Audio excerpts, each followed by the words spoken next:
세상은 빠르게 변화하고 있습니다. 그만큼 미래 직업도 다양해지고 있는데요. 학생들의 진로 고민 역시 깊어졌습니다. 내가 좋아하는 것을 찾고 앞으로 떠오를 직업을 찾아야 한다는 부담이 늘었죠. 아무래도 청소년들은 좀 학업 아니면 입시 같은 것들에 좀 많이 얽매여 있기 때문에 여유를 가지기가 사실 힘들어요. 앞으로의 대한민국을 이끌어갈 세대는 Z세대잖아요. 사회에 나갈 시간이 한 걸음 다가오면서 학생들의 도전이 시작됐습니다. 6차 산업부터 창업까지 차근차근 미래를 준비해 나가는데요. 실패를 하더라도 되게 좋은 경험도 될 것 같고, 그래서 이제 청소년 시기에 창업을 결정하게 된 것 같습니다. 실행으로 옮겨지는 것들은 쉽지 않거든요. 쉽지 않으니까 이 실행으로 옮기는 과정을 교육에서 도와주면 되지 않을까. 학생들의 진로에 날개를 달아주기 위해서 지금 필요한 교육은 무엇일까요? 미래교육 플러스에서 알아봅니다.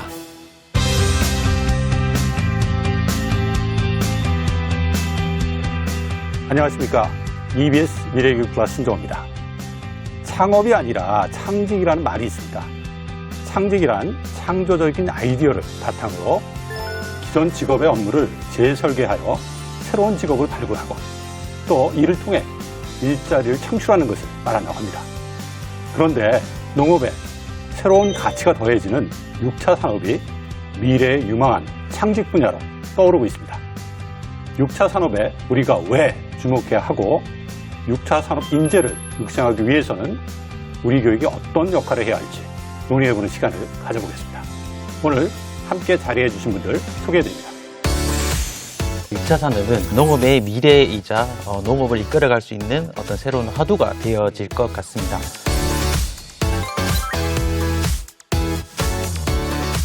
IT에 능한 젊은이들 한 10만 명만 양성한다고 하면 농업도 굳건히 지켜나갈 수 있을 거라고 생각합니다.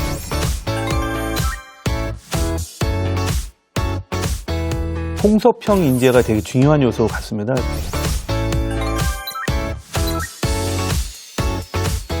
천령 농부는 실패를 해도 다시 일어날 수가 있잖아요.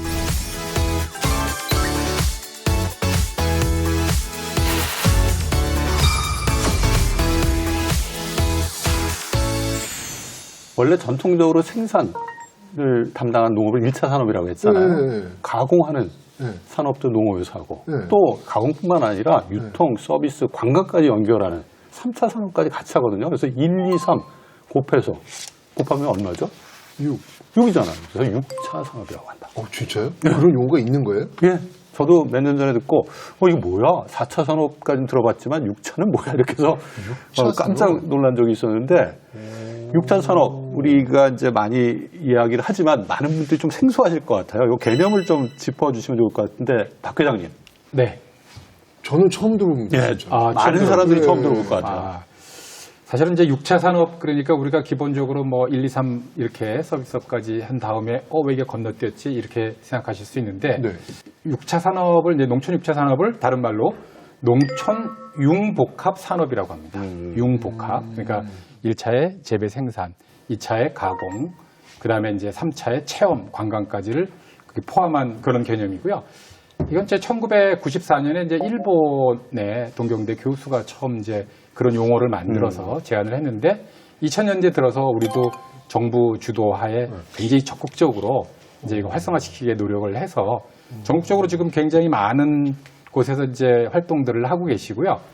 원래 공산품은 생산자가 이 공장 하시고 하는 분들이 가격을 결정하는데 농업은 농업 생산자인 농민이 여태까지 가격을 결정을 못한 거예요. 시장에 놓으면 그쪽에서 유통 쪽에서 경매하는 쪽에서 알아서 해가지고 이만큼만 뭐 가져가라든지 그랬는데 이 6차 산업의 가장 장점이라면 어쨌든 간에 이 농민이 나름대로 독립적으로 가격을 농민 스스로가 결정을 한다. 그래서 어떤 농민의 독립이다, 자립이다. 뭐 이런 의미로 생각할 수 있고요. 가장 중요한 거는 이게 이제 1차 산업인 그 생산을 기반으로 해서 이게 든든하게 받쳐줘야만 성공할 수 있다. 이렇게 봅니다. 그러네요. 교수님, 6차 산업 좀만 더 설명해 주세요. 근데 이는 이제 과거에 이제 농업이 이제 그 가진 어떠한 생산, 어쩌면 타 산업에 비해서 수익이 낮았던 이런 문제들이 있었는데 2차, 3차 산업을 영역을 하면 이제 식품, 그다음 어떤 서비스 이러한 부분의 가치가 더 나올 수 있으니까 최종적으로는 우리가 농축산물 생산에 머무는 것이 아니라 어떤 보급과 최종적으로는 그러한 부분이 이제 농민한테 이익이 되고 또 사회적으로도 이제 어떤 이제 경쟁력을 높이는 측면에서 그런 용어가 나왔다고 저 생각이 듭니다. 그렇군요.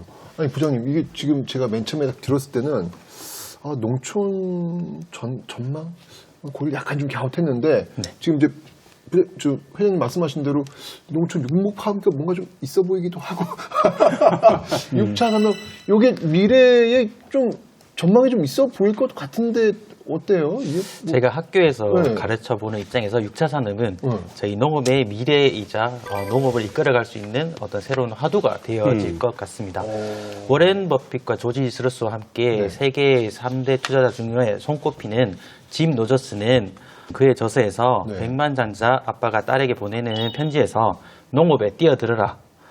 지구의 식량이 부족해지는 미래에는 농업이 유망하다라고 말했습니다. 농업에 뛰어들라고? 지금 현재 저희 나라의 지구 온난화로 인한 뉴스들을 많이 접하고 있고 그로 인해서 사람들의 먹거리 문제들에 대한 심각한 것들이 화두가 되고 있습니다. 그래서 저희가 스마트팜을 기초적으로 해서 작물을 생산하고 그리고 작물을 가공한 다음에 판매와 서비스까지 이어서 학생들에게 또 새로운 부가가치를 이끌어가는 직업을 양성하고 있다고 생각하고 있습니다. 그렇군요. 보니까 아까도 스마트 파밍 얘기가 나왔는데 새로운 융복합 산업으로 이제 나아가는 건데 김 교수님 이러한 4차 산업혁명과 관련해서 이 농업 분야의 새로운 직업들이 많이 창출될 것으로 기대가 되는데 어떤 것들이 생길 수 있을까요? 어떤 기존의 그 농촌 융복화 산업의 개념에 그 4차 산업혁명에 관계된 기술을 하면 그 어떤 수익의 개념 그리고 새로운 이제 그 직업들이 더 생겨날 수 있다고 볼 수 있습니다. 그래서 이제 그 변화의 이제 의미가 아까 말씀하신 대로 스마트팜. 스마트팜의 기본 개념은 뭐냐면 또 데이터를 기반해서 작물과 그 다음에 그 가축이 원하는 것을 적절하게 처방한다라는 그런 개념입니다. 스마트팜이? 예. 그래서 어떤 단순한 자동화 개념이 아니라 이제 그러한 개념이거든요. 근데 6차 산업에서 나와 있던 뭐 인공지능, 로봇 이런 개념이 들어가면 이제 그러한 이제 그 작물이나 축산이 원하는 그런 것을 진단하고 하는데 굉장히 유용하다 볼 수 있겠습니다. 특히 요즘 젊은이들이 관심 있는 부분이 그 창업 벤처농 이런 것이 있습니다. 근데 거기에는 기본적으로 내가 농사를 편하게 짓다라는 개념이 기본적으로 깔려 있습니다. 근데 그것이 뭐 젊다고 해서 뭐 기계를 잘 사용하겠다는 개념보다는 기본적으로 뭔가 그 4차 산업 기술, 센서를 써서 뭔가 물을 아끼고 비료를 아끼고 하는 그러한 부분들을 어떤 그런 그 우리가 얘기하는 이제 알고리즘이라고 합니다. 그런 기술을 가지고 있으면서 이제 벤처 창업을 하는 사례가 꽤 많이 있습니다. 그래서 그런 부분도 그리고 최근에 또 나왔던 뭐 강소농, 대형 그 중심의 회사들도 있지만 그 젊고 또 이런 능력 있는 사람들이 작지만 강소농의 개념으로 그리고 벤처 창업을 통해 가지고 하기 때문에 그 과거보다는 많이 확실히 이제 농업에 그 젊은이들이 들어올 수 있는 일자리들이 많이 생겼다고 저는 생각하고 있습니다. 농업이 1차 산업만 이제 달라지고 있었는데 거의 뭐 IT 막 이 모습들이 막 나오는데요, 지금 보니까. 사실 이제 어떻게 보면 1차 산업으로 시작했지만 2차, 3차, 4차까지 모든 산업 분야가 농업을 중심으로 다시 같이 연결되고 있는데 이것을 좀 효율적으로 서로 이제 기능하도록 하려면 제도적 지원, 정책 이런 것들이 좀 필요할 것 같습니다. 그냥 각자가 하는 것이 아니기 때문에 어떤 지원, 정책들이 필요한지 우리 회장님이 좀 짚어주시죠. 네, 지금 현재 뭐 정부에서는 이제 9개 도 외에 이제 뭐 인천하고 세종시에다가 11개 지역에다가 6차 산업 이제 지원 센터라는 걸 만들어 가지고요. 이름 자체가 6차 산업 지원 센터로. 네. 그래서 거기에 보면은 이제 뭐 지원 정책들이 굉장히 많이 나와 있습니다. 그래서 이제 뭐 금융 쪽에 있어서 뭐 모태 펀드라든지 기술 보증을 뭐 그런 기금 같은 걸 만든다든지 아니면 뭐 컨설팅 같은 거, 우리 식품업체 같은 경우는 이제 상시 기술 컨설팅을 해주고요. 교육 같은 경우도 이제 농촌관광 관련 핵심 주체, 뭐 역량 강화라든지 이런 교육도 시켜주고, 시설 같은 경우도 또, 그래서 6차 산업화 어떤 지구 조성하는 그런 것도 지원하고 있고요. 뭐 연구 개발, 뭐 마케팅. 그래서 이제 이 6차 산업 관련 소위 이제 농촌 융복합 산업화 활성화 지원해주는 그런 내용도 있고요. 그 외에 이제 농촌 관광에 정보를 제공하는 사업으로 도농교류 뭐 협력 사업이라든지 기타 다양한 그런 사업들을 하고 있습니다. 지금. 그렇군요. 다양하네요. 선생님 또 있으면 말씀해 주세요. 저희는 경상북도 교육청 및 경북도청에서 경북 농업 청년 리더 양성 프로그램을 진행하고 있고, 경북 청년 농업인 1만 명을 양성하는 프로그램을 2012년부터 25년간 진행을 하는 프로그램을 해서 큰 예산을 지원받고 있습니다. 경북에서요? 네, 경북에서만 유일한 도에서도 프로그램입니다. 네, 도에서도 같이. 네. 그래서 지금 농업 인력의 고령화와 자연 감소되는 인원들이 심각해져서 후계 영농인들을 양성하기 위한 다양한 프로그램들을 만들고 있고, 학교 여건과 여러 상황에 맞추어서 지원해주고, 특히 창업 그리고 취업할 수 있는 분야에 대한 다양한 프로그램들을 개발하여 편성하고 운영하고 있습니다. 그래서 2022년을 기점으로 경북 안동에 위치한 한국생명과학고등학교는 6차 산업에 맞추어 학과명을 바꾸고 있고, 또 재구호자를 시도하고 있는 중입니다. 어떻게 학과명을 바꾸는데요? 학과명을 어떻게 바꾸는데요? 학과명을 새롭게 가공하고 서비스에 맞춰서 하는 과로, 예전 전통인 식량자원과였다면 이제는 스마트 농업과.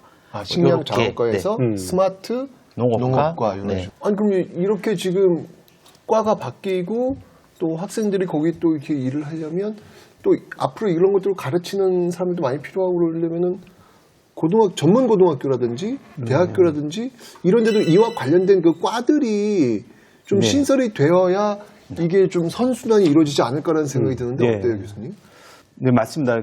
이제 특히 이제 6차 산업 중심이고 한 것 융복합 산업이기 때문에 기존의 어떤 단일학과 중심으로서는 상당히 하기 어려운 거죠. 그러니까요. 다행스럽게 이제 최근에 정부에서는 그 대학원 융합 전공 그런 지원 사업이 좀 진행을 하고 있습니다. 이제 그건 뭐냐면 이제 그 농업 과학, 옛날 뭐 농학, 작물학만 하는 것이 아니라 농업 과학, 공학, 기계 뭐 이런 거, 그다음에 또 그다음 인문과학, 그러니까 경제 부분을 포함하는 그런 융복합 학문에 대한 지원 사업을 진행을 했습니다. 그래서 예를 들면 그 교육부 산하의 그 한국연구재단에서 그 농업 분야의 혁신이제 양성을 목표로 하는 이제 그 스마트팜 융합 전공 그런 사업단, 그 BK 사업단을 지원하고 있습니다. 그래서 이를 통해서 그럼 학생들은 어떠냐면 그런 과정이 들어오면 이제 그 매달 그 연구장학금을 지원받고 또 그런 과목을 이제 이수하는 그러한 이제 미션을 갖게 됩니다. 그래서 굉장히 그 제도적으로 참 확보가 잘 돼 있다 볼 수 있겠고요. 또 그 농림축산식품부, 우리가 이제 농업의 이제 주관 부처는 거기에서는 또 현장 인력이 중요하다 그래서 스마트팜 특수대학원 지원 사업을 또 지원을 하고 있습니다. 그래서 최종적으로는 이제 산업에서 사회에서 요구되는 이러한 새로운 6차 산업의 또 농업 분야의 그러한 학문의 인재를 양성한 전문 인력 그런 부분들에서 상당히 그 다양한 또 구체적이고 또 실질적인 그러한 부분들이 이제 지원하고 있습니다. 지금. 그 남선생님 계신 한국생명과학고등학교도 이제 농업 관련 특성화고등학교. 네, 맞습니다. 이 학교에서 이제 6차 산업 인력을 어떻게 교육하고 있는지 좀 궁금한데. 저희 한국생명과학고등학교에서는 러닝 바이 두잉이라고 학생들에게 직접 6차 산업을 실천할 수 있는 기회를 마련해주고 있습니다. 정규 교육 과정에서 배웠던 전공 지식들을 활용하여서 영농 창업 동아리를 활동을 하고 있고, 그래서 창업의 기회를 직접적으로 제공해주고 있고, 창업 지원금인 100만 원을 실제 학생들에게 지원금으로 주고 있습니다. 100만 원을 줘요? 네. 100만 원을 주고 그 학생들이 다양한 프로그램에 실패를 해도 상관없고, 실패해서 얻은 수익이 없더라도 그 학생들이 했던 경험들을 또 중요시 생각해서 나름대로 학년이 증가하면서 새롭게 또 터득하고 점점 늘어나고 또 성공할 수 있는 경험들을 쌓아가게 되고 있습니다. 그리고 학생들이 직접 농가 밭에 그리고 스마트팜에 작물들을 생산 그리고 가공 그리고 서비스 판매하는 과정을 통해 수익을 얻어갈 수 있고 그 수익을 장학금으로 받아가는 구조를 하고 있습니다. 그래서 학생들이 실제 수업을 할 때보다 창업 동아리 활동을 통한 어떤 수익을 얻는 구조이기 때문에 그게 더 열의를 내는 학생들이 간혹 또 있긴 합니다. 뭐 지금 이렇게 농업에 대해서 저는 사실 지금 인식이 좀 많이 깨지고 있어요. 지금 이야기를 하면서 뭐 갑자기 농업 그냥 막 힘들어서 한 거에 막 로봇가 막 그려지고 막 이미지가 막 지금 그런 느낌인데 그러면 이렇게 바뀌고 있는 농촌으로 그럼 젊은이들이 좀 젊은 청춘들이 좀 많이 내려가고 있는 경향이나 이런 것들이 좀 보이고는 있나요? 네네, 그렇습니다.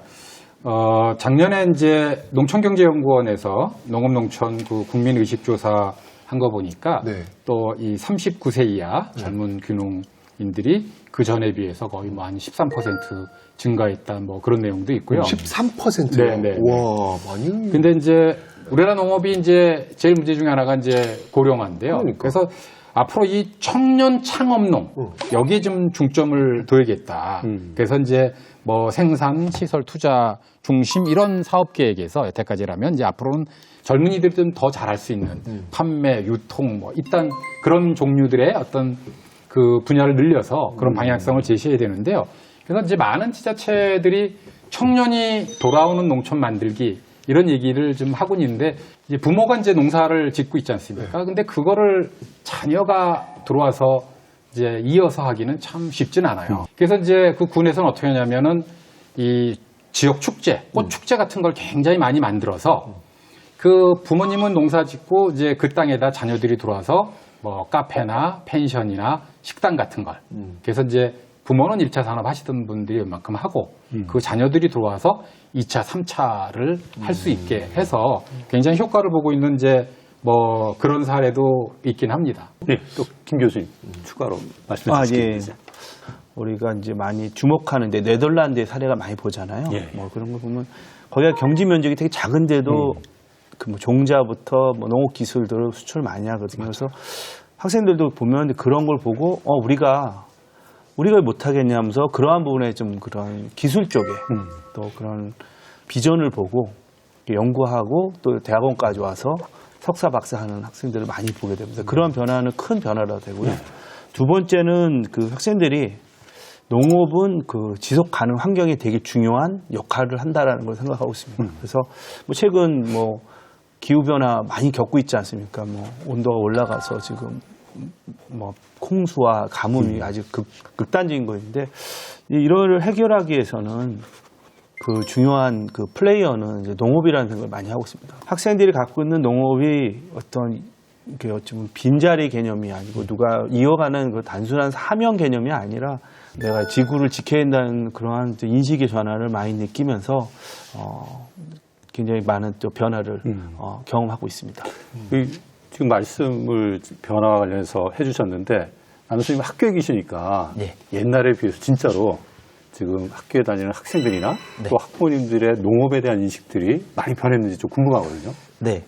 요즘 느끼는 거지만 그 학부모들이 먼저 학교에 전화를 해서 여러 가지로 문의를 하시는 것들이 참 많습니다. 국가적으로 많은 지원을 또 받고 있기 때문에 저희가 그런 사업을 어떻게 보면 농사를 짓는 가업을 이어갈 수 있으면 어떤 혜택을 보할 수 있는지 그리고 이 학생들이 여기서 어떤 걸 배울 수 있는지 그래서 지역 근처에서 청년 농업인들이 고수익을 내는 상황들이 귀에 들려오고 바로 옆에서 듣게 되니까 더더욱 농업에 대한 관심을 또 가지고 있고 특히 농업의 가업 승계를 하려고 하는 학생들은 저희 학교에 오면 최고로 좋습니다. 그리고 또 그거를 이끌어가서 또 듣게 되는 다른 소문들을 통해 또 저희 학교에 관심을 가지고 질문하는 사람들이 많이 있습니다. 저기 우리 여기 학생 나왔어요. 네네. 직업이 뭐예요? 학생 말고. 저는 농부죠. 야, 이게 지금 직업이 농부예요. 이게 저는 사실은 직업이 농부인 학생을 사실 저는 솔직히 말씀드리면 처음 만나거든요. 그래서 좀 생소하고 낯설기도 하고 궁금한 것도 굉장히 많이 있는데 자, 직업이 농부라고 지금 이야기했는데 그 농부가 된 계기 어떤 결심으로 한 건지 좀 알려주세요. 중학교 때까지 뭐 공부에도 관심도 없고 해가지고 뭐 하고 지내지? 약간 이런 생각을 하고 있다가 부모님께서 막 농업이 살 길이다 막 이러면서 어릴 때부터 그렇게 말씀해 주신 거예요. 부모님께서 네. 농업만이 살 길이다? 네. 아버지께서 농업직에 좀 계시거든요. 그래가지고 고등학교를 농업계 고등학교로 진학하는 거 어떠냐 이렇게 저한테 건의를 해주셔서 이제 제가 그때부터 약간 제 삶의 약간 터닝 포인트, 약간 좀 변하게 된 그런 거 같고, 그리고 제가 이제 한국생명과학고등학교에 진학을 했죠. 이제 하고 거기서 동아리를 만들었거든요. 제가 고코물이라고. 뭐야? 고코물. 고구마 먹고 코로나 물리시자. 제가 네. 친구들과 영농 창업 동아리, 제가 고코물이라는 걸 만들고, 거기서 이제 농사 지을 땅도 받고, 이렇게 지원금도 받고, 고코물이라는 걸 하고 있고, 올해부터 상주에서 주말에 실습 농장을 제가 직접 운영을 했어요. 그래서 실습 농장? 네, 실습 농장. 제 농장인데, 약간 진짜 뭘 할지 몰라가지고 막 여러 가지를 작물을 키우는 실습 농장이 있어요. 그래서 제가 막 농부가 거기서 하다 보면 정석도 맞고 해서 농부가 되겠다는 이렇게 결심을 맺었고, 그래서 지금은 이제 경북 스마트팜 혁신밸리 그 스마트팜 청년 창업 보육센터에 제가 체연소로 들어가가지고 9월 1일부터 이제 입교를 하게 되었습니다. 야, 우리 원규 학생이 갖고 있는 농부로서의 꿈이 막 느껴지는 것 같아요. 어떻게 자신의 꿈을 학교에서 키우고 있는지 저희가 화면에 보시면서 같이 이야기를 나누면 좋을 것 같습니다.